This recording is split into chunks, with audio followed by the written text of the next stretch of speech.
স্বাস্থ্য যৌনরোগ হতে পারে বান্ধাত্ব ও শরীরের গুরুত্বপূর্ণ অঙ্গের মারাত্মক ক্ষতির কারণ।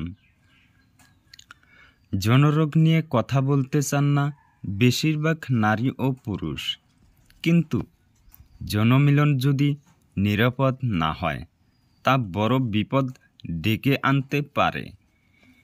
যৌনরোগের কিছু লক্ষণ হয়তো অস্বস্তিকর অভিজ্ঞতা, তবে এমন যৌনরোগ আছে যা আপনার বান্ধাত্বের কারণ হতে পারে, শরীরের গুরুত্বপূর্ণ অঙ্গের মারাত্মক ক্ষতি করতে পারে, এমনকি মৃত্যুও হতে পারে।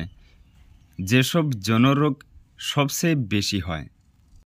বারডেম জেনারেল হাসপাতালের ত্বক ও যৌনরোগ বিশেষজ্ঞ ডক্টর কামরুল হাসান বলেছেন, যৌনসঙ্গী যদি আক্রান্ত থাকেন তাহলে তার যৌনাঙ্গের তরল পদার্থ এবং মুখের নালায় উপস্থিত ব্যাকটেরিয়া ও ভাইরাস আপনার শরীরে প্রবেশ করতে পারে। তিনি বলেছেন, বাংলাদেশে একসময় সবচেয়ে বেশি পাওয়া যেত গনোরিয়া এবং সিফিলিস, তবে ইদানিং ভাইরাসজনিত যৌনরোগেই সবচেয়ে বেশি পাওয়া যাচ্ছে।